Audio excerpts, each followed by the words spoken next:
Welcome back to Offworld, the show where we talk about all things space exploration and pop culture. I'm Ariel Waldman. And I'm Norm Chan. The topic of this week's episode, well, it's popped up in a lot of movies and some TV shows. We're talking about asteroids. Yeah, they show up kind of everywhere. But that said, I feel like, we get one version of asteroids for the most part in a lot of like films like Star Wars and Star Trek. And, I kind of wanted to know more about like the diversity of asteroids and are we actually depicting them in the way that they actually are? Especially since we're seeing asteroids just not just being objects of destruction, meteorites falling on planets, but also as potential resources in the real science. So you have two great guests this week who are experts in the field, and let's hear them chat.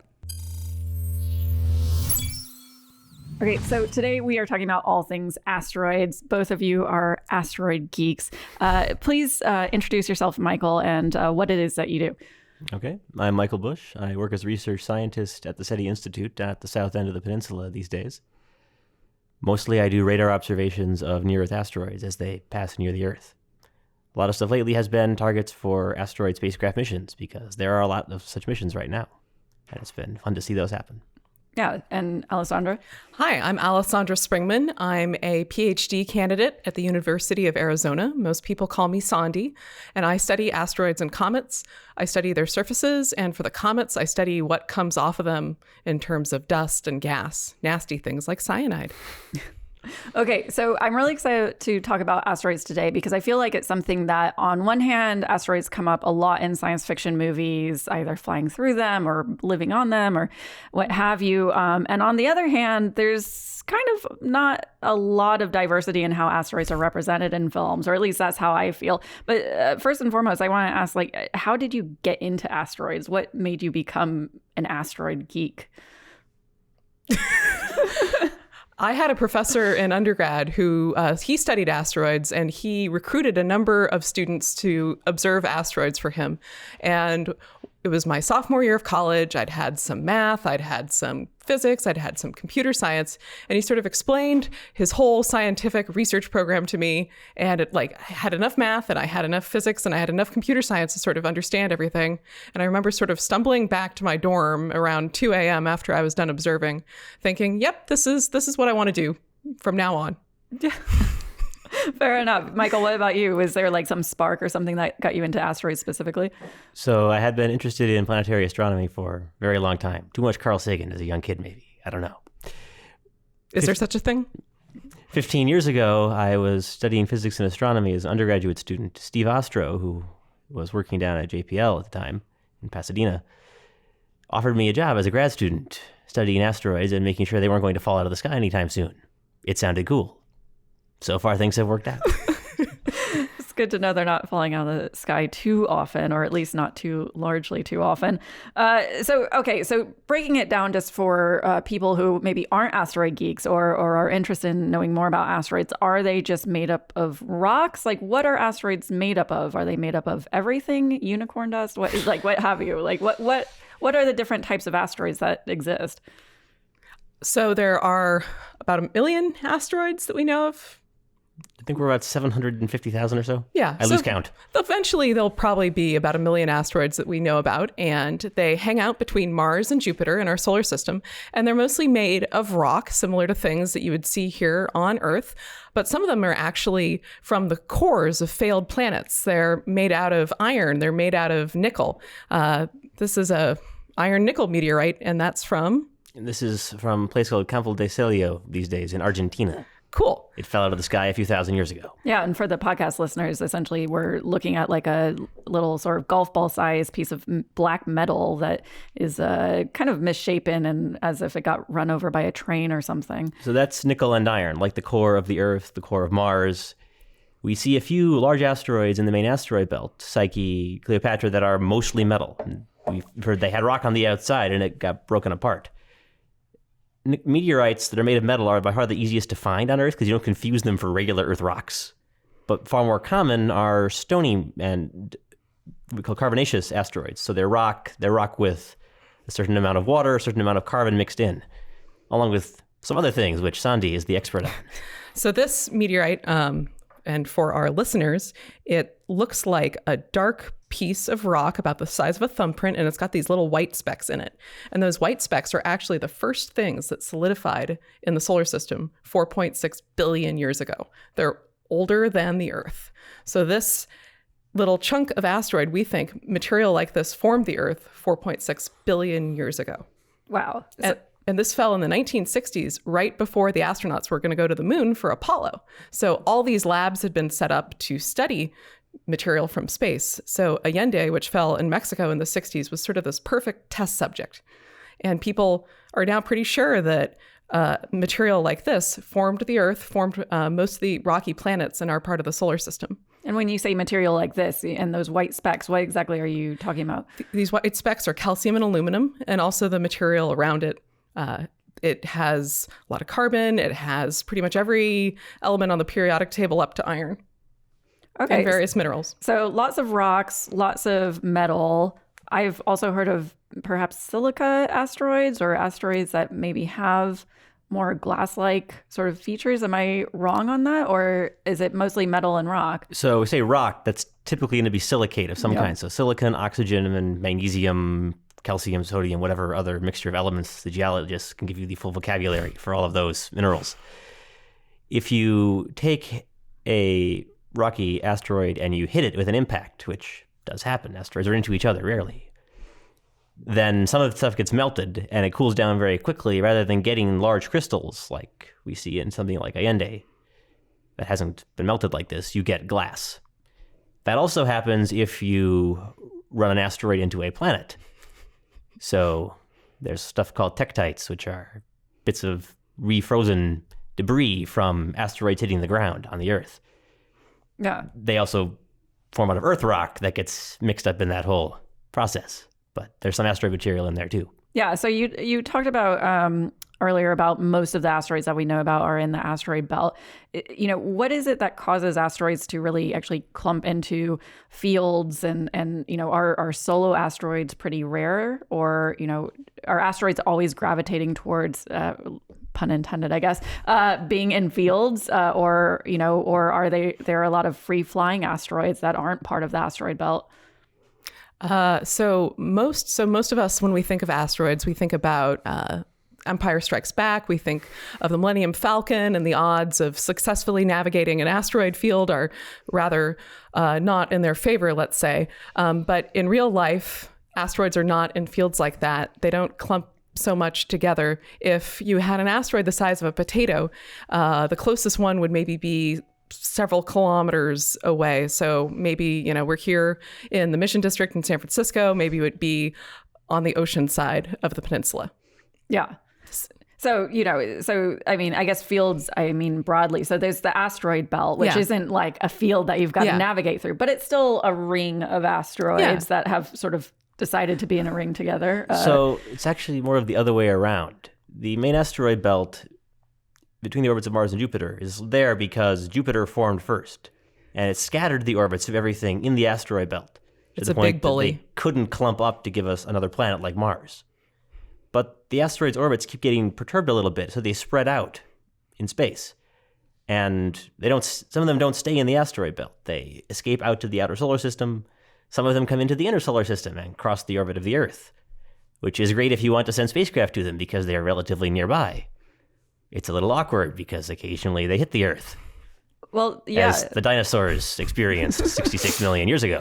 Right. Well, let's talk about, them being sort of nearby, because so The Expanse is one science fiction, area where I feel there's a lot of depictions about asteroids. You've got the whole belters community of people who are actually living among the asteroid belt and sort of mining it.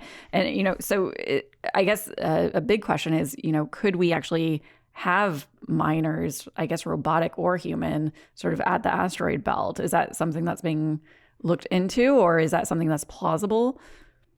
So we have a couple of asteroid mining companies now. When you have one company, they're sort of out there, they're kind of weirdos. But when you have two asteroid mining companies, that's a respectable industry. And so the technology might not be quite there yet, but the idea is to find an asteroid, then send a spacecraft to it and try to gather up material to create sort of a more sustained human and robotic presence in space. Because if you can get water for drinking or to split into rocket fuel or to use for shielding your habitat, that means you don't have to bring it from Earth. There are a couple asteroid missions out there right now that are not quite focused on asteroid mining, but they're doing science that is relevant for asteroid mining. So they're looking at the surfaces of these objects. They're looking to see where the minerals are, if our hypotheses about these asteroids being made of material that would have water locked up in hydrated minerals would be there. So the idea of asteroid mining actually isn't too far-fetched. And what are those missions that you're referencing? There are a couple of missions at asteroids right now. The first one that arrived at an asteroid in the last couple of years was the Japanese mission Hayabusa 2, which is visiting an asteroid called Ryugu, which we think has a very similar composition to this meteorite Allende. Not quite the same, but we think that the material on Ryugu hasn't changed too much in the past 4.5 billion years. There's another mission that's being run by NASA that's at an asteroid called Bennu, and that mission is Osiris-Rex, which has a very tortured acronym. But the goal of this mission is to find out more about this asteroid, and one of the goals is to also maybe to look at this asteroid in the context of mining in the future. Now, both Osiris-Rex, Hayabusa 2, and other asteroid missions focused on Earth space resources side that people have proposed but haven't flown yet. Those are all focusing on near-Earth asteroids, because from the standpoint of doing science, you want sample return missions to bring asteroid material that hasn't fallen through the sky and gotten partially melted back for analysis. Then it helps that they're already on near-Earth orbits, because they're easy to get back from. Similarly, if you are talking space resource utilization and you want to haul back however many tons of water or sandbags to protect astronauts from radiation, it's convenient if it's easy to get back from. So people aren't talking about the asteroid belt in terms of space resources right now. Something like the Expanse, where it's in the late 23rd century or whenever it is supposedly set. They have humans on Mars that are getting resources from the asteroid belt, and it's on a much larger scale. Yeah. So that's way outside anything that's currently happening. Yeah, well, yeah, of course. Well, I mean, this is what I love about, the intersection of sci-fi and science is sort of like where we might begin meeting in the middle. Once we were to get on an asteroid, be it with one of these space probes or in a more expanse-like fantastical future, what sort of tools would we need to actually mine it? Has anyone started proposing different, I guess, drills or things of that nature? Or is there anything that we would want from a metal asteroid and how we would get it? So these asteroid surfaces, most of the near-Earth asteroids aren't like a solid piece of rock, like a brick. They're actually a whole bunch of pieces of gravel and boulders loosely stuck together in what in polite company we call a gravitational aggregate, and more casually we call a rubble pile. So this asteroid that Michael's holding kind of has this top shape with this ridge around it, and the material in the ridge is actually barely bound to this asteroid gravitationally. It's just floating there. These asteroids are sort of these microgravity environments. And so you can't go out to this asteroid with a shovel and just dig, because the material is going to stick to your shovel in kind of a way you don't expect. So the Osiris-Rex mission, which is a sample return mission, they actually have a touch-and-go sample return canister that has what looks like an engine air filter, where gas is shot out of this engine air filter, and it's going to move material from the surface into this collector. So you're going to have to, when it comes to asteroid mining in the future, sort of get out of thinking like an Earthling, thinking about, taking gravity for granted. And you're going to have to work to make new technologies and new ways of getting material off a surface in microgravity environments. The Hayabusa 2 spacecraft followed a somewhat different design strategy than Osiris-Rex. Rather than spraying a jet of high-pressure nitrogen gas at the surface, they actually slammed a pellet into the ground. And they took video of this, and you can go see all of the debris flying around the spacecraft every which way. But some of it got into the sample container, and that's what they'll bring back. If you talk about bringing much larger masses, people have talked about ways to do that. There was a project proposed by NASA called the Asteroid Redirect Mission, which would have, among other things, brought back about 50 tons from an asteroid called 2008 EV5, which was is shaped like this. The idea is they would land somewhere on the surface of the asteroid, pick up a rock, and bring it back. But how do you pick up 50 tons of material? You have to have some complicated system of legs or grabbers or something, and then you have to pull on it. So this stuff actually ends up being somewhat sticky. Yeah, that's interesting because I feel like I haven't really seen any depictions like that in movies. You know, you I mean, obviously, like the most typical asteroid movie that many of us remember is Armageddon. You know, which I mean, but it's got that. It's a sort of a keystone moment in our cultural, for better or worse. Armageddon is sort of that. That sort of moment where a lot of people are like, oh yeah, asteroids, and we have to do something about them, and maybe not send Bruce Willis to it, but like how would we implant an explosive in it if we had to? How would we send people to it if we had to? And I feel like it was perhaps one of the first science fiction movies of the modern era that got people thinking about that. So, like it or don't like it, it's got its place in history. But now we've got these great, more modern day things with Star Wars is going to a lot of different locations. I feel like Star Trek Discovery may have had some asteroid moments as well, capturing an asteroid, and of course The Expanse. And it's interesting that, this idea that asteroids are sticky or something hasn't really been depicted. We're still when we say that rubble piles yeah. of rock are sticky, yeah. sticky is relative. The gravity on these things is 10,000 times less than what we have in this room sitting here. Sticky like styrofoam, like the static cling. Sticky like flour or gravel or sand. Yeah. Yeah. Well, so, I mean, I guess there's also the other side of it. We're talking about a lot of how you would sort of mine asteroids with robots or other devices. But of course, also that comes up sometimes is actually having civilizations on asteroids. So again, I keep going back to it, but in The Expanse, you have people living on Eros, you have people living on Ceres. If we were to start thinking about making an asteroid habitable for humans, like how many different things would we have to be like evaluating how to do it? So Ceres and Vesta, the really large ones, they're sending humans to them. People have thought about this in some degree. That's a lot more like sending humans to the moon than it is to going to the really small asteroids because they're large. They have significant gravity. Maybe it's 10% of what we have in this room or 5%, but it's not negligible. Mm-hmm. You jump on Ceres, you will come back to the ground. You jump on Hayabusa's target, Ryugu, you may or may not go back to the surface, and it may take you a few weeks before you land back on the ground, if you do. That's a very different situation for human habitat. Yeah, so Ceres is kind of like a dwarf planet in a sense. What about Eros? And I guess, is that thinking about a much smaller sort of asteroid and how humans would have to actually cope with that? So Eros is what, 30 kilometers long, roughly? It's a relatively large near-Earth asteroid. Although its orbit is such that it comes near the Earth, it also goes way out into the main asteroid belt. Mm. So I worked it out. The Expanse actually, the timelines it takes them to get from Eros to Ceres and back and forth, that actually works. It's good to know. Of course, then they move Eros and everything goes sideways. But yeah. In any event, talking about humans inside Eros, they dig inside. Mm-hmm. I'm not sure that's what you would want to do on something that small. You'd want to be on the surface? You might just take parts of the asteroid off and form them into a shell and hang out inside that. Oh, sort of making an exoskeleton of an asteroid? If you want gravity, which humans tend to like, you may want to spin the asteroid. But if it's a pile of rubble, you spin it, it flies apart. And we have on the table in front of us here an example of what happens when rubble piles spin too fast. Things fly off into space, and then you get little moons around them. If they spin really fast, they just explode. Well, so you have to have some way to hold them together that's stronger than the rubble pile being a little sticky. Sondy, you're laughing a lot. Just if I were going to put a human city on an asteroid, I would not choose Eros. I would probably go somewhere like Ceres, which might have some hydrated minerals where you can get water. It has some salts. It's got a little more gravity. It would take a long time to get there, but it would probably be a slightly more stable sort of human habitat.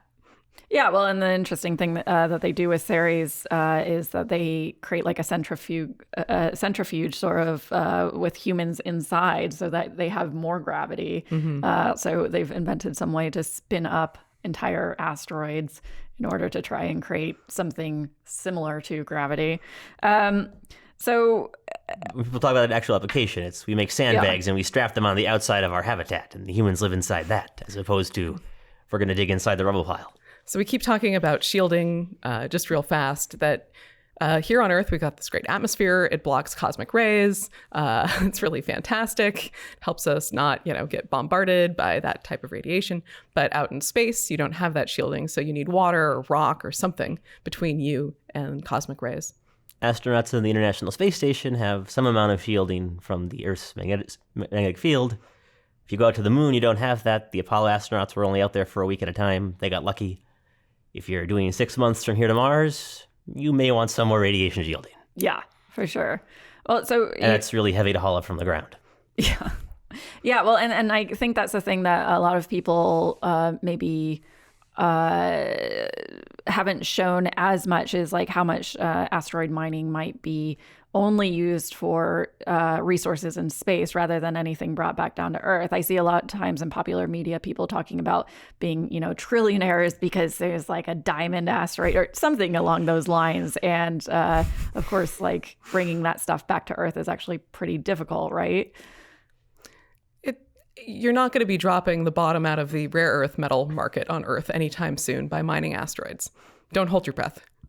Well, yeah, and so break that down a little bit of just why is it that people can't just take a bunch of stuff from an asteroid, bring it back to Earth, and then make trillions of dollars? So this nickel iron meteorite that we have on the table in front of us is about, what is this one, 40 parts per million platinum group metals by weight, which is about what people mine in platinum mines in South Africa, I'm told. But those are on the ground. It's really, really expensive to go out to space, sieve out 20 parts per million of something, and then haul all that back to the Earth. This really disappointed me when I first understood it. Right. Yeah, well, I mean, this is then it's all, you would have to sieve through 1 million times the mass of your spacecraft to make any money. Yeah, that might be a little bit difficult. So also, the price of platinum is kind of artificially inflated on Earth because it's rare. You add more of it, there might be a price crash, and then the model doesn't really work anymore. Yeah, there are some economics to work out. So you had mentioned a couple of missions, Osiris-Rex and Hayabusa 2. What other asteroid missions are in the works or already out there that are interesting? So there's 2 U.S. missions. One is called Psyche, which will go to this metal asteroid, similar in composition mostly to this iron-nickel meteorite. And we think it's sort of the core of a failed asteroid. And we see a couple other metal asteroids out there. There's one called Cleopatra, which is a metallic dog bone the size of New Jersey. So there's a bunch of them out there, and we haven't sent a mission to one. We haven't even sent a mission by one to photograph it. And we don't really know anything about these objects, but we do know that they're the core of an object, core of what was once a larger asteroid. So by studying these, you can study the center of asteroids and sort of the center of these planetesimals that were one building block in the step towards making our solar system that we have now. There's another mission called Lucy, which is going to go to Trojan asteroids of Jupiter. And Trojan asteroids are these asteroids that hang out in the same orbit as Jupiter. There's some 60 degrees in front of Jupiter, and there's some 60 degrees behind, and they're named after Trojan war heroes from the Greek and Trojan side. So this mission is going to go by objects in both of these clouds, behind Jupiter and in front of Jupiter, to study these objects, to see did they form with Jupiter, or were they swept up as Jupiter moved through the solar system. Now, the Trojan asteroids are particularly interesting because they're far enough out. The outer asteroid belt does this too, that water ice is stable. So near-Earth asteroids, we don't really get water ice. There is water ice, it boils off into space like a comet, and Sondy can tell you more about that.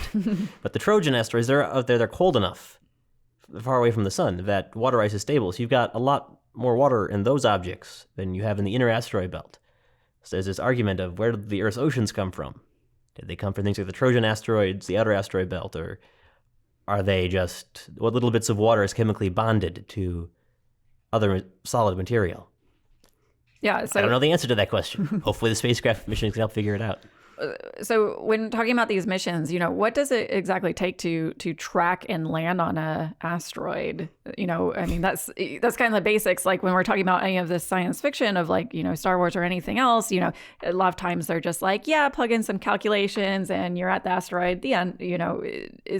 Is it just a lot of calculations and that's it, or is there more sort of science needed from the actual spacecraft perspective to track and land?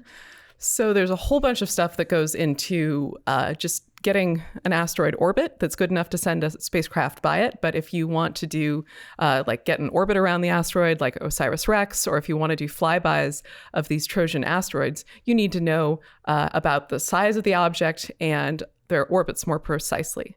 So when these asteroids are discovered, they're these asteroid survey telescopes. They open up at night, they take lots of photos of the sky, and they blink between two photos to see what has moved between two images. And if you see something moving, it's an asteroid. And so that's how baby asteroids get christened. And then people will do follow-up on the orbits, whether to reduce to say, okay, we think this might have a chance of hitting Earth, but it's pretty low. And so people will observe them more and they'll say, yep, this is not going to hit Earth anytime soon. Michael and I both have done asteroid radar astronomy at Arecibo Observatory and with the Goldstone telescope in Southern California. And so if you get a radar ping to these asteroids, you can really refine their orbits. So a number of these asteroids have been chosen for missions because they've had their positions refined with radar, as well as their shape determined with radar. So you know where the asteroid is, what it's shaped like, and so that reduces sort of the risk of your mission, reduces the kind of unknowns when you get there. To take one example, there's an asteroid called Tektites. It has a pretty complicated rotation state, so it's tumbling around. If you are going to fly by the asteroid very close to the surface, as the Chinese Chang'e 2 spacecraft did some years ago, it really helps to know exactly how the asteroid is arranged in space. Otherwise, you might end up running into the surface as opposed to flying by. That wouldn't be so good. Especially given that they were flying by at almost 11 kilometers per second, so it was 5-6 miles a second. No, whatever that works out to in miles. That would destroy the spacecraft. Fortunately, our radar measurements were correct, and they were able to fly the spacecraft about half a mile, 800 meters away from the nearest part of the asteroid without any risk of collision. Michael, what food item would you say this asteroid looks like? So we have the people who are listening just to the audio. Tektites has this contact binary shape, so two pieces stuck to each other.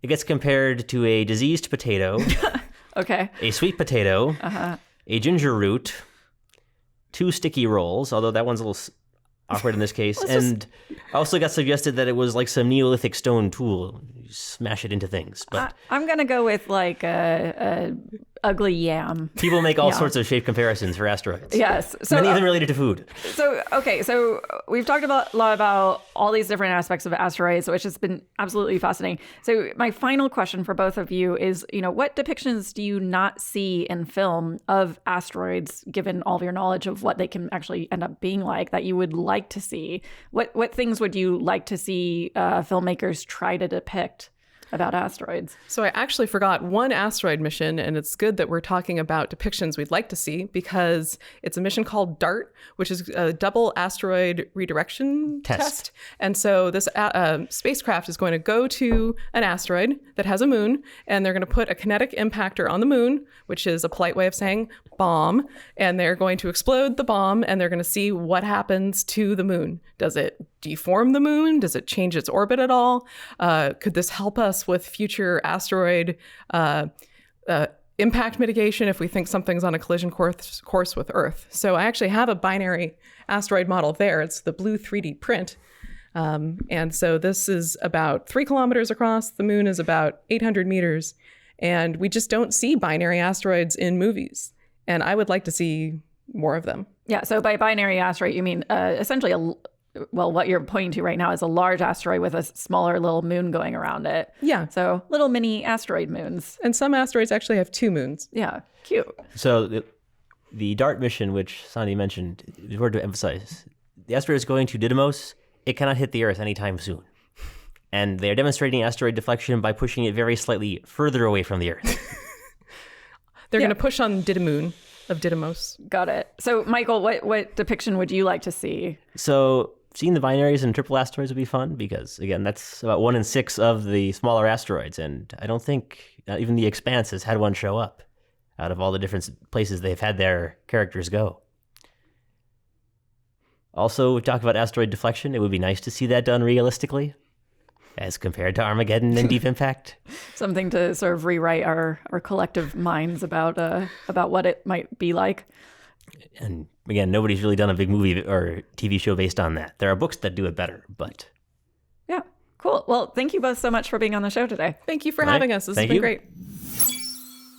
Ariel, I love that conversation, especially it just changed completely the way I think about asteroids, not just size and shape, but how, of course, in space, they would not behave like Earth. Yeah, they're not just like a rock cluster and that's it. I thought it was really fascinating getting into how we would actually mine asteroids. It's not actually about necessarily taking a huge drill, but it might be just kind of trying to scoop up this static electric styrofoam-like sort of stuff around asteroids, more or less. Yeah, the thing we would take for granted of drilling or harvesting or mining on Earth, having gravity, having a big thing, that none of that really applies when you're talking about microgravity and things of that scale. It changes, and it changes how I think in the future, as we actually send robots up to asteroids, we might see it portrayed in popular media. But also, it's also a lot of fun to think about the hurling asteroid or spaceships landing on asteroid, but it might not just be, the Millennium Falcon. Yeah, I think it's an important aspect that should maybe at least make some minor dents in how these are depicted in films, because asteroids show up whether or not you actually have a scene where you're flying through the, typical asteroid field, which, is always more dense than it is in real life. But, whether or not you have that, as we continue to depict just humans going out into space, asteroids are a thing that you might encounter near Jupiter. You might encounter them kind of just a rogue asteroid going through.